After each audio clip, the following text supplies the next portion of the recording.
You know what nobody's talking about right now? The fact that silver just crossed a threshold that historically only happens once every few decades. And I'm not being dramatic here. I'm talking about a specific technical and fundamental shift that's happened exactly 3 times in the last 50 years. 1979, 2010, and right now. Let me explain what I mean by stage 2, because this isn't some made-up term. This is how institutional traders categorize silver's bull market cycles. Stage 1 is accumulation. That's when smart money quietly builds positions while retail investors are still scared from the last crash. Stage 2 is recognition. That's when the broader market finally wakes up to what's happening and price starts moving with serious momentum. Stage 3 is mania. That's the parabolic blow-off top that makes headlines. We just entered stage 2. And if you understand what that means, the next 6 to 18 months could be the most important period for silver positioning in your lifetime. Here's what triggered the shift. 3 weeks ago, silver broke through and held above $32 per ounce. Now, you might think that's just another price level. But $32 isn't arbitrary. It's the 200-week moving average resistance that's capped every rally attempt since 2013. 12 years of failed breakouts. Every single time silver touched that level, it got smacked back down. Until now. But the breakout itself isn't what matters most. It's what's happening underneath the price action that tells the real story. Let me walk you through the evidence, because when you see all the pieces together, it becomes pretty clear where this is headed. Start with the supply side. Global silver mine production peaked in 2016 at about 900 million ounces per year. Last year, 830 million ounces. We're down almost 8% from peak production, and there's no major new discoveries coming online. The easy silver has been mined. What's left requires deeper drilling, lower grades, and higher costs. Meanwhile, industrial demand is exploding. Solar panels alone consumed 200 million ounces of silver last year. That's up from 50 million ounces a decade ago, 4 times the consumption in 10 years. And solar is just getting started. The International Energy Agency projects solar capacity will triple by 2030. Do the math on what that means for silver demand. Then you've got electric vehicles. Every EV uses about twice as much silver as a traditional car. Silver oxide batteries, charging infrastructure, power electronics, and global EV sales are growing at 35% per year. We're talking about an additional 90 million ounces of annual demand just from the EV transition over the next 5 years. But here's where it gets really interesting. Investment demand is still barely awake. Silver ETF holdings are actually down from their 2020 peaks. Retail buying is modest. The big money hasn't shown up yet, and that's exactly what you want to see at the beginning of stage 2. Because when institutional capital starts flowing into silver, that's when price discovery gets really exciting. Let me tell you what happened in 1979, because the parallels are striking. Silver was trading around $6 per ounce in early 1979. The economy was dealing with high inflation, energy crises, and loss of confidence in the dollar. Sound familiar? By January 1980, silver hit $50. That's an 8x move in less than a year. Now, I'm not predicting silver goes to $250 or anything crazy like that, but I am saying the setup rhymes with previous stage 2 environments, and in those environments, silver typically moves 3 to 5 times before entering stage 3 mania. Here's what most people miss about silver. It's not just a precious metal. It's an industrial commodity with precious metal characteristics. That dual nature creates unique supply-demand dynamics. When industrial demand is strong and investment demand kicks in simultaneously, you get these explosive moves that don't happen in other markets. Think about what happened in 2010 and 2011. Silver went from $17 to $49 in about 9 months. What drove that? Industrial demand was recovering from the financial crisis. Solar was starting to take off, and investors were scared about currency debasement from all the quantitative easing. 3 factors converging at once. Fast forward to today. Industrial demand is at all-time highs and accelerating. Currency concerns are back as the dollar's reserve status gets questioned, and we're just starting to see the early signs of investment demand returning. The setup is actually better than 2010 because the supply deficit is more severe.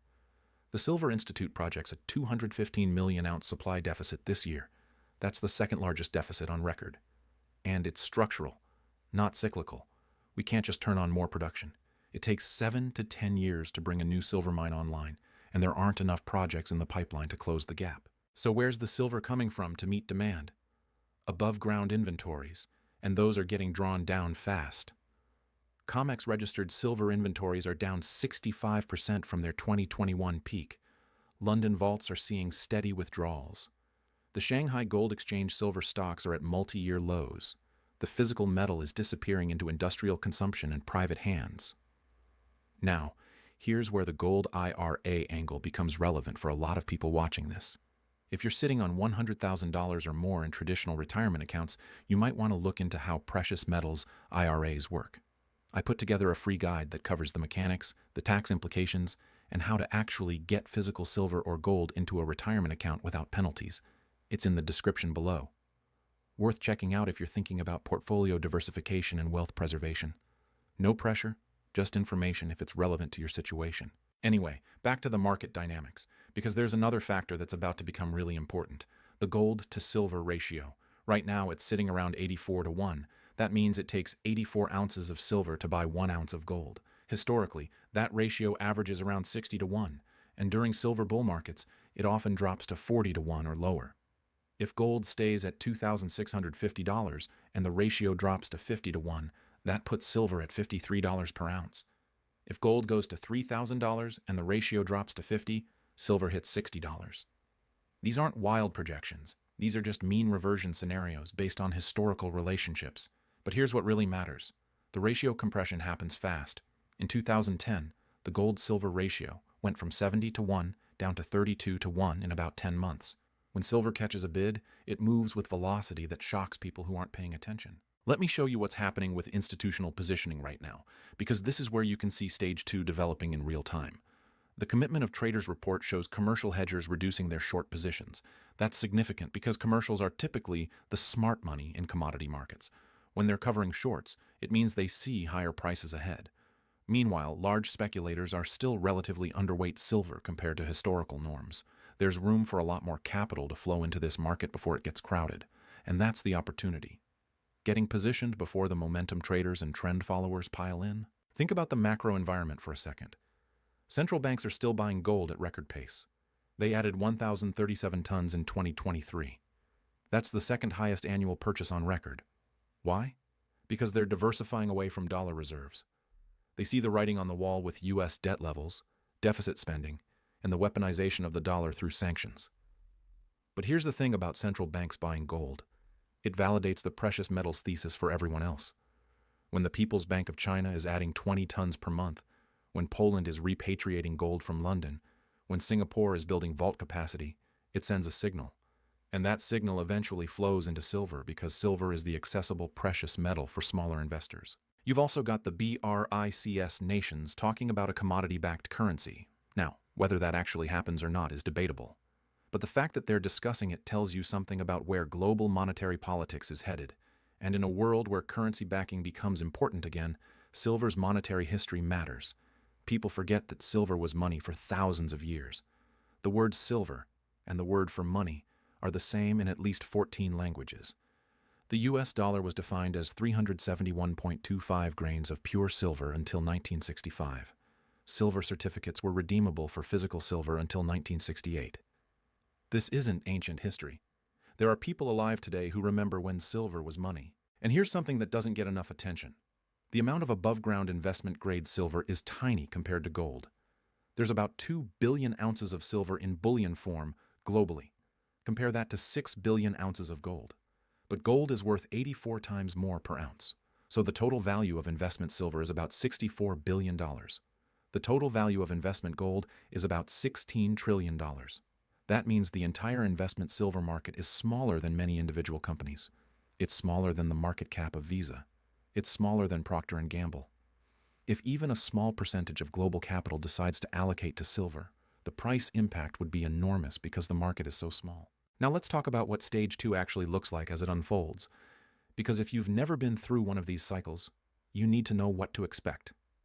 Stage 2 is characterized by steady, persistent buying that overwhelms selling pressure. You get pullbacks, but they're shallow and short-lived. Each dip gets bought aggressively. The trend becomes obvious to technical traders, which brings in momentum capital. You'll start seeing silver mentioned more in financial media. Not front-page stuff yet, but articles in the business section. Analysts will start upgrading mining stocks. Retail investors will begin asking their financial advisors about precious metals exposure. That's Stage 2. It's the recognition phase. Stage 3 is different. That's when your dentist is talking about silver. That's when there are lines at coin shops. That's when premiums on physical metal go to 30% or 40% over spot price because you can't find supply. That's when silver makes the cover of magazines. We're not there yet, not even close. And that's why the opportunity is now. Because once stage 3 hits, you're chasing. You're buying at elevated prices with elevated risk. The smart money positions in stage 1 and stage 2, then sells into stage 3 mania. Let me give you a specific example of how this played out in 2010. In July 2010, silver was trading at $18. By August, it was at $19. By September, $21. By November, $27. By December, $30. By April 2011, $49. That's the stage 2 to stage 3 progression. Steady gains that accelerate into a parabolic move. But here's what's important. From July 2010 to December 2010, silver went from $18 to $30. That's a 67% gain in 5 months. That's stage 2. The move from $30 to $49 happened in just 4 months. That's stage 3. Most of the gains came in stage 2 when nobody was paying attention. Right now we're in the early innings of stage 2. Silver just broke $32 and is consolidating. The technical setup is bullish. The fundamental backdrop is supportive. The macro environment is favorable. And sentiment is still skeptical, which is exactly what you want to see. Look at what's happening in the mining sector. Silver mining stocks are still trading at valuations that imply $22 silver, not $32 silver. The market hasn't priced in the new reality yet. When analysts start updating their models with higher long-term silver price assumptions, you're going to see significant re-rating of these companies. And here's something most people don't think about. Silver miners have operating leverage to the silver price. If a miner has all-in sustaining costs of $20 per ounce and silver is at $32, they're making $12 per ounce. If silver goes to $45, they're making $25 per ounce. That's more than double the profit on a 40% increase in the silver price. That's what operating leverage means. The best positioned miners could see their stock prices move 3 to 5 times in a stage 2 environment, and potentially 10 times or more if we get to stage 3. But you have to be selective. Not all miners are created equal. You want companies with low costs, long mine lives, and strong balance sheets. Now, let's talk about the risks, because I'm not here to just pump silver. There are legitimate concerns you need to understand. The biggest risk is a deflationary collapse. If we get a 2008-style credit crisis where everything sells off, silver will get hit too. It's a risk asset in that scenario. Cash becomes king, and even gold struggles. The second risk is a genuine resolution to the supply deficit. If silver prices stay elevated long enough, it incentivizes new production. Higher prices cure high prices, as they say. But remember, it takes years to bring new mines online. So this risk is more of a 2028 or 2029 concern, not a 2025 concern. The third risk is substitution. If silver gets too expensive, some industrial applications might find alternatives. But for most uses, especially in solar and electronics, there isn't a good substitute. Silver has unique properties that make it irreplaceable in many applications. The fourth risk is a strong dollar. Silver is priced in dollars, so a surging dollar can pressure silver prices. But here's the thing. The dollar is strong right now, and silver is still breaking out. That tells you the underlying demand is powerful enough to overcome dollar strength. So how do you think about position sizing? This is where people make mistakes. They either go all in and get shaken out on volatility, or they take such a small position that it doesn't matter if they're right. You need to find the middle ground. A reasonable allocation for most people is probably 5% to 15% of investable assets in precious metals, with silver being a portion of that. If you're more aggressive and believe in the thesis, maybe you go to 20% or 25%, but you need to be able to stomach volatility. Silver can drop 15% in a week and then rally 30% the next month. If you can't handle that, size accordingly. And think about time horizon. If you're trying to trade silver over weeks or months, you're going to get chopped up. This is a multi-year thesis. You're positioning for a stage 2 to stage 3 cycle that could take 12 to 24 months to fully play out. You need patience and conviction. Here's what I'm watching to confirm the stage 2 thesis. First, sustained closes above $32. We need to see that level become support, not resistance. Second, increasing volume on up days. That shows conviction buying. Third, mining stocks starting to outperform the metal. That's a sign that smart money is positioning for higher prices. Fourth, physical premiums staying elevated. That indicates tight supply. If those four factors stay in place, the path of least resistance is higher, and potentially much higher, because once stage 2 is fully established, it tends to run for months before exhausting itself. Let me paint a picture of what the next 12 months could look like if this thesis plays out. Silver consolidates between $32 and $35 for a few weeks, building energy. Then it breaks $35 and runs to $40 by mid-2025. That brings in momentum traders and media attention. By late 2025, we're testing $50, which is the psychological level from 2011.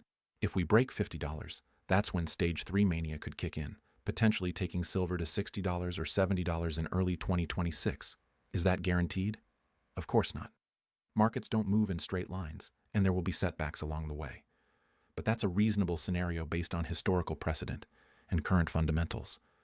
And even if we only get halfway there, that's still a significant return from current levels. The key is understanding where we are in the cycle. We're not at the beginning anymore. Stage 1 was 2022 and 2023 when silver was grinding around $20 to $25 and nobody cared. But we're not at the end either. Stage 3 is when everyone knows about silver and is rushing to buy. We're in the sweet spot, the recognition phase, the part of the cycle where the biggest gains typically happen. Think about what you want your portfolio to look like 18 months from now. If silver is at $50 and you didn't take a position, how will you feel? If silver is at $28 and you overextended, how will you feel? Find the position size that lets you participate in the upside without losing sleep over the volatility. And remember, this isn't just about making money. It's about preserving purchasing power in an environment where currency debasement is accelerating. It's about having a portion of your wealth in something that can't be printed, that has 5,000 years of monetary history, and that's becoming increasingly scarce relative to demand. The setup is there. The fundamentals are there. The technical breakout is there. Stage 2 is here. What you do with that information is up to you. But don't say nobody told you what was happening when silver is trading at $45 6 months from now and everyone's talking about it. The opportunity is now, while it's still early in the recognition phase. That's what stage 2 means. And that's why the next 12 to 18 months could be the most important period for silver in a generation.